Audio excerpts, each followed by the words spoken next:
it's a quarterfinal of the Champions League, a semi-final of the Champions League rather.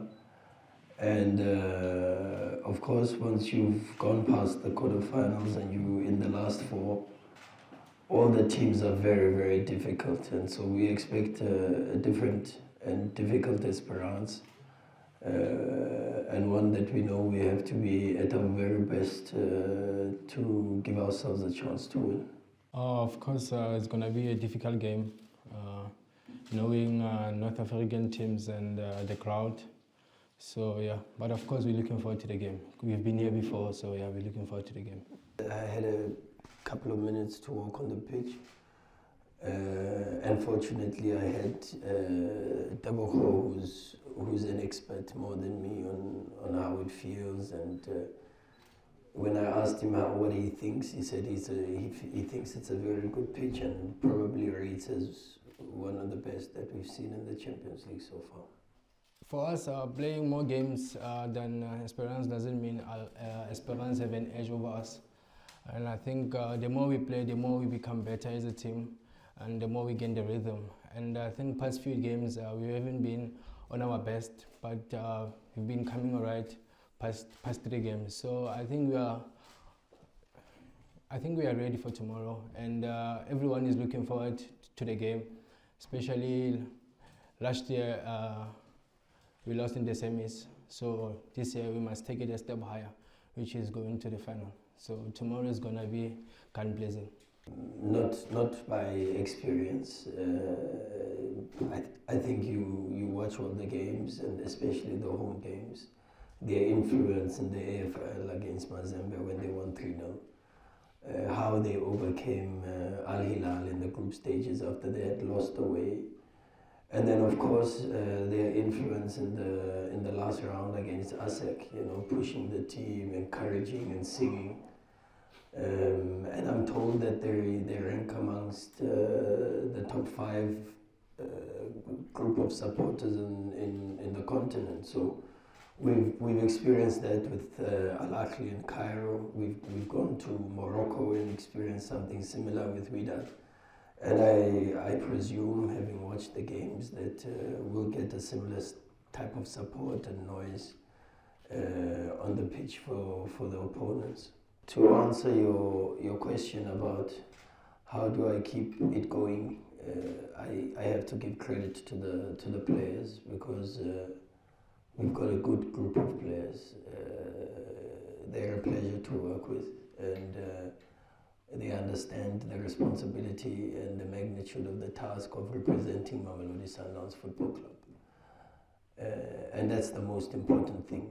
I think without that, whatever you do and whatever techniques you may apply as a coach, it becomes very, very difficult if the players are not receptive and the players are not understanding the goal and the need for motivation and to be professional and to push it to try to win every game. That is a responsibility you have when you play for Sundowns.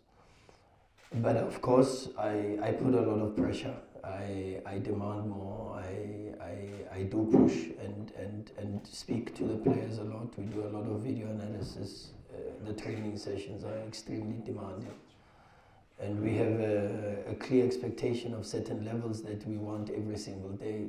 And it's not to train, it's to train to win the training session, and that becomes a different mentality. And so every single day we want to win. We understand that human beings, footballers even, are creatures of habit, and what you repeatedly do, you become. And so we push every single day for that level.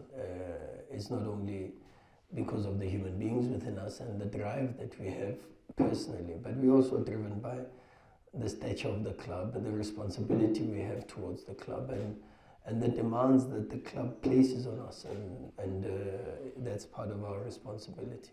I think we've developed a long way since a time where you could easily just describe us as a very aggressive dog in the group stages, and maybe a little bit more timid as a creature in the knockouts.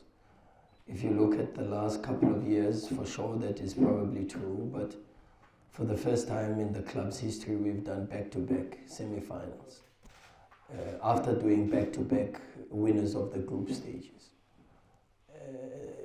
only have to look this season how maybe even a team like Petro from Angola were exceptional in the group stages and only to find themselves out within the next round. These are occurrences that used to happen to us as Mamelodi Sundowns, where we didn't have a clear understanding that actually the Champions League competition starts in the knockouts. Part to the responsibility of the group stages is to make sure that you qualify, and that was our objective number one. We struggled a little bit to even get close to that target.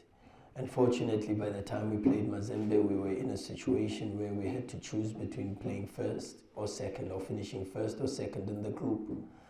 And then that destiny was within our control. And then the next focus was to make sure we win the quarterfinals. We played a very, very good side in Yanga away from home. We created enough chances to win. We limited their chances to probably almost one, and unfortunately we drew that game 0-0. A performance that we were not 100% happy with, but we were content with the result, knowing that we've got a possibility to do something in Pretoria.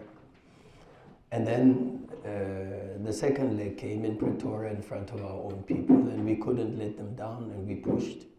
And even though there were moments of fatigue and the players were struggling in some of the moments, but they suffered together and they showed great solidarity. And these are the only things that I ask from them every single day, is to work hard, work for each other, support each other.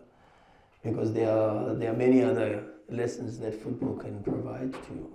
And these are things that you see and you face even in life, when life is difficult. And there's challenges in your life, you don't give up, you dig deep and you keep going and up until things become better. So I'm very proud of this group. I'm proud that this group has brought this football club to where it is today. Even as you say, amongst the number of games that we've played, I'm proud of the group, of the success they've had in the domestic competitions. I only have to look at where Al Ahly is in their domestic competition. I only have to look where Wydad is in their domestic competitions. And so this speaks and is testament to what this group has done. Back-to-back league titles, back-to-back finishing on top of the group, back-to-back semi-finals. They deserve a lot more credit than what they get. I think the number of hours we've spent, not just myself, and I've got to give also big credit to our analysis department, especially Dale Solomons, who's one of our analysts, and he travels the globe. He's everywhere, trying to get us information and helping us, and I've got to give them incredible credit, because the work we've done, the number of games that I had to go through, already for me shows me that we've got a very, very good side that we are going to play against. Memish in goals, even though he's 19, he's incredible with his footwork, and he allows the team to build up very, very well. They've got Mariah and Tugai, the two centre-backs. Tugai plays for his Algerian national team. Mariah plays for the Tunisian, and they were both at the AFCON, incredible players. Ahulu, the central midfielder, the 38, is one that is Togolese. He's an international, but very crafted and very intelligent with a lot of physicality. He's got two central midfielders who can create chances from absolutely anything. They create chances from play outside the box. They make movement into the box.